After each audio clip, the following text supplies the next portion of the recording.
Gracias, Domingo. Realmente el tema de la corrupción es permanente. Te sale por cualquier lado donde aparezca la administración pública y la capacidad para transferir autoridad, representación o negocios. Entonces hemos llegado a un grado donde la corrupción es un componente como el idioma. Tú lo usas con la mayor naturalidad, pues tú no ofendes a nadie hablando, si sabes manejarte. Entonces, ahí aparece, que es el tema que nos llama la atención de hoy, que con una cuestión tan elemental que de canalizar apoyo y solidaridad a sectores afectados por la crisis, con una tarjeta, esa ha sido objeto de una dimensión de más de 240 millones de pesos, aprovechado en 2 meses con los mecanismos de complicidad de los beneficiarios y de los especuladores. Pero hoy aparece otra denuncia. El ministro de Obras Públicas dice que toda la venta de solares con fines de escuela fueron un factor grosero también de corrupción. ¿Tú te imaginas lo que representaba el que tú puedas hacer un acuerdo para venderle un solar, tú poner el precio a cada metro y después averiguar si es verdad que sirve o no para una escuela, porque compraron solares donde no hay razón para tú pensar en hacer una escuela? Es decir, que ni siquiera había consideración para su destino, sino que el objetivo era usar la operación como un pretexto para repartirse utilidades, que ha comenzado a verificarse en sitios donde hay compras que tú asignas una cantidad y recibes menos, como una forma de repartirte el valor de lo que no entregaron entre tú y el que debió haber cumplido con el compromiso de entregar el material. De que no hay una esfera de la acción pública donde no aparezca esa complicidad. Bueno, está abierto un concurso, pero tú eres amigo de alguien o tú logras entenderte con alguien para que en ese concurso tú aparezcas como ganador. Cuando hablamos de una cuestión generalizada con la corrupción en este sentido, tenemos que detenernos. Y tenemos que detenernos porque el gasto público cada vez es mayor. Cada año hay un déficit grande acerca de lo que gastamos sin haber recibido ingresos suficientes para hacerlo. Y eso empuja al gobierno a ir al endeudamiento. Y en el endeudamiento se recurre fácilmente a ello para seguir distribuyendo los recursos que siguen repartiéndose con la mediación de la corrupción. Y ahora el país tiene una situación inmensamente terrible.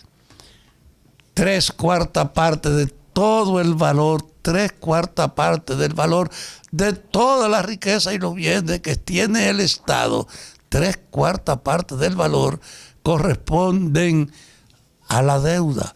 Deuda que crece con los intereses cada vez y que deja al Estado con disponibilidad cada vez menos para, si cumple con la deuda, no poder cumplir con las demandas y las expectativas sociales. Crea un conflicto de carácter explosivo como este. Aumentamos los gastos, aumentamos los empréstitos, pero se han reducido los ingresos. Ahora hay una reducción del turismo, que era la actividad más productiva. Hay una reducción de muchos lugares donde ha habido que reducir los empleos, de decenas de instituciones medianas que no podrán seguir cooperando con los impuestos porque han fracasado, como el impacto de esta crisis devastadora que tenemos. Es decir, esto ha aumentado entonces la responsabilidad del gobierno frente a los sectores desposeídos de tener una mayor inversión para el apoyo, y descubre que ese apoyo de solidaridad también es objeto de un manejo donde los que lo distribuyen lo aprovechan. Cuando tenemos una situación como esta, hay varios elementos a tomar en cuenta para no ignorar las consecuencias de un Estado que nos lleva a la bancarrota y a la desvergüenza. Porque esto sigue y caminamos a aumentar cada vez más el endeudamiento externo para responder a las necesidades, a no poder detener la reducción del aporte en los ingresos de todos los sectores que están afectados por la economía y la presión de la gente para que el gobierno lo ayude aunque no tenga con qué. Una situación como esa lleva al desastre. Y cuando eso ocurre, dice, bueno, es que no hay justicia. Es un factor la justicia. Hay que hacer un esfuerzo que permita, yo no tengo ninguna duda en repetir el concepto, que permita refundar el Estado para organizarlo en forma tal que no se pueda manejar impunemente el recurso público, transferirlo a conveniencia, alterar las normas y que no pase nada. Porque aquí, primero, no hay ninguna fiscalización estatal. Ahí está la Cámara de Cuentas como una evidencia de bancarrota y de ineficacia que nunca desempeñó sus funciones de fiscalizar precisamente toda la dinámica administrativa del poder.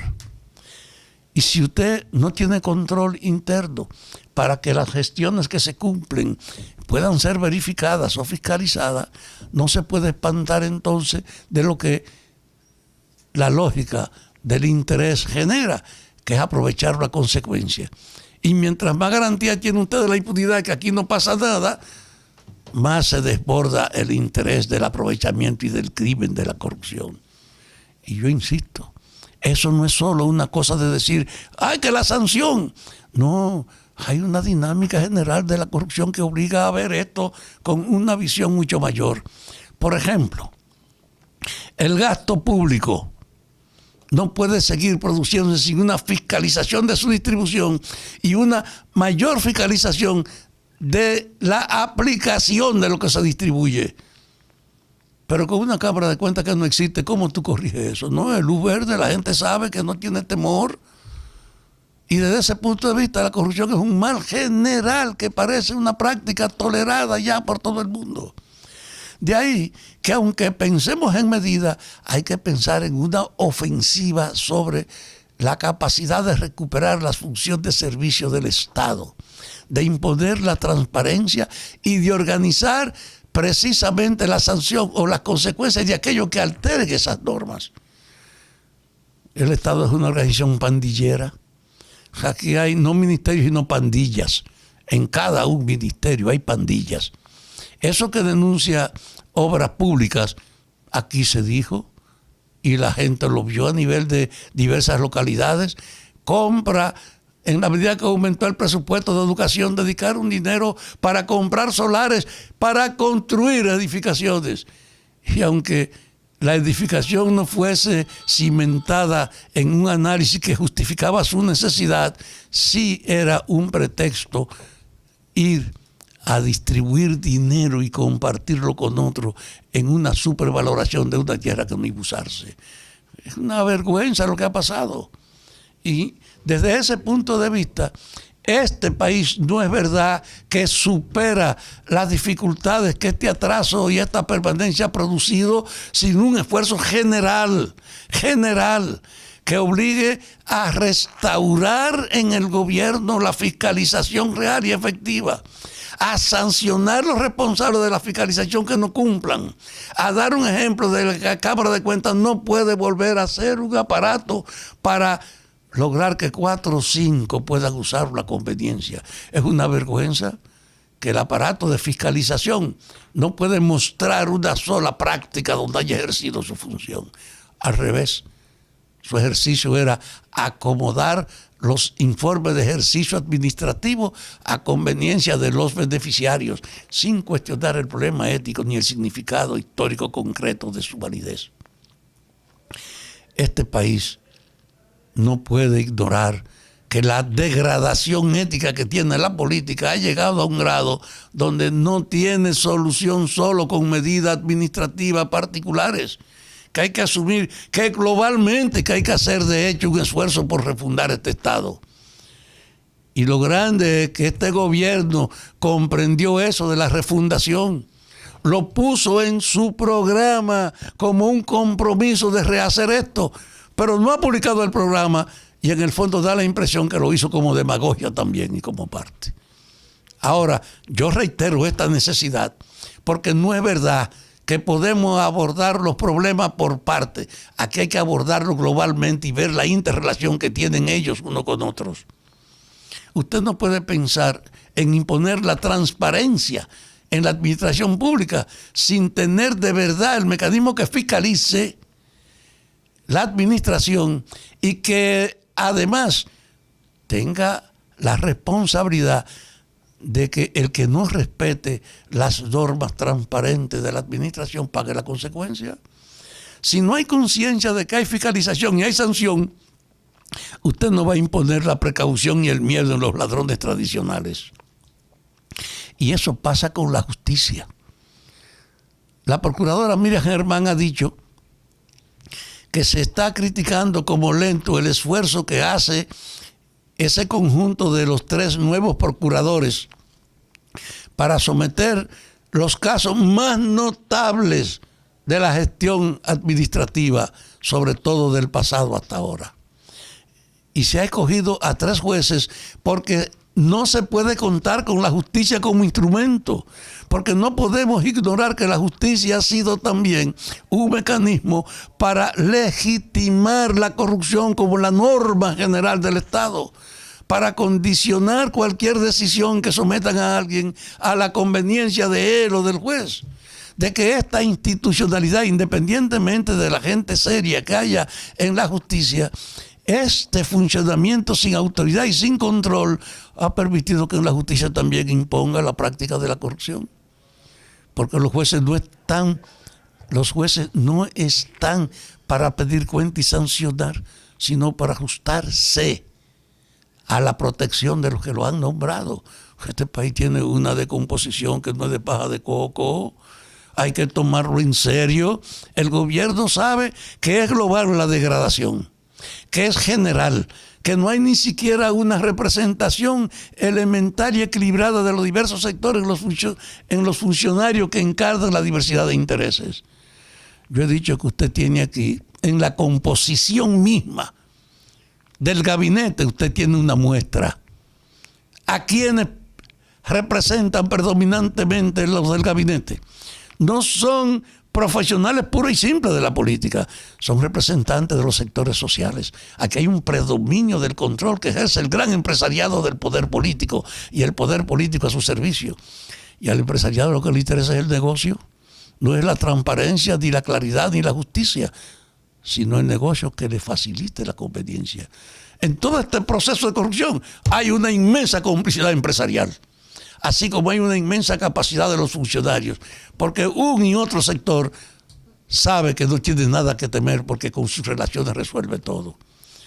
Es a esa descomposición a la que uno se refiere cuando dice el mal está enraizado en una dimensión tal que no se resuelve con tratamientos particulares, que hay que hacer una ofensiva general que desarraiga al país de un comportamiento que no podemos seguir ignorando, donde solo el beneficio particular de lo que administran o de lo que le interesan, independiente de la formalidad en que se produzcan, tiene vigencia.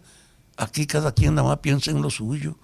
La noción del servicio se fue al carajo y por eso la política es una vergüenza ahora mismo en este país. Ahora llegó el gobierno del cambio. Abinader está comprometido con el cambio.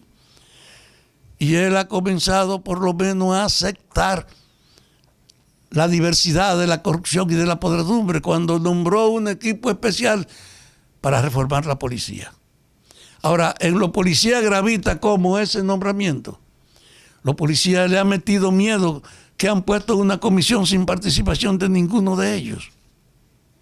Han creído que esta es una forma también de justificar los privilegios establecidos. No, los policías hay que darle confianza, no temor. Es para mejorarle la vida a ellos. Es para mejorar su capacidad. Es para darle un nivel de formación que a ellos los haga más respetables. Pero esa promoción del contenido positivo de la reforma no es lo que ha promovido lo de la policía, la descomposición y el abuso. Son derivados del cambio. Pero si usted no le mete en el alma a los propios agentes que las reformas que queremos hacer es para rescatarlo, mejorándolo a ellos, entonces usted va a alimentar también que el concepto de corrupción crezca en la indiferencia de los agentes, que debían ser los actores, que se ven perjudicados y que van a hacer resistencia o con brazo caído o con oposición. En este momento, entonces, la idea del cambio tiene un contenido, la orientación de hacia dónde que queremos llegar y cómo queremos hacer las cosas. Yo insisto, el cambio de la policía es para mejorar su condición de vida, hacerla más digerible, hacerla más eficiente, independientemente de que haya temores, que es para esclarecer lo que se beneficiaron y los ladrones. Pero el propósito fundamental no puede ser llevar miedo a la policía y no llevar seguridad. Lo mismo pasa con la justicia y es un complejo proceso modificar la justicia. Es 3 funcionarios que han puesto, que la gente dice que están actuando con lentitud. La procuradora ha dicho, no es con lentitud, es con cuidado que estamos actuando, para que los que sometamos no tengan excusa. Bien, pero mi intervención se refiere a la dimensión del problema, que no es para usted estar reclamando esto o aquellas cosas, es asumir por la dirección política, comenzando por el presidente, que esto hay que rehacerlo de verdad, creando la conciencia colectiva de que aquí no hay un solo espacio limpio de esta preocupación, porque la corrupción fue una norma que se ha instaurado en todos los sitios, porque ha estado acompañado de la impunidad y de la complicidad, ni se oculta. Es más, un funcionario exhibe lo que ha acumulado sin poder explicar su origen como una muestra de su eficiencia. Y de verdad alimenta la idea de que el político que lo va a poder y no lo aprovecha es un pendejo. Hay que modificar entonces no solo la institucionalidad, sino también la visión. Y ahí el papel del gobierno es decisivo, entendiendo la dimensión del problema. Todos los aspectos carecen de la misma supervisión, programación y control que podemos atribuirle a uno de los sectores que ahora aparecen como la fuente de la corrupción.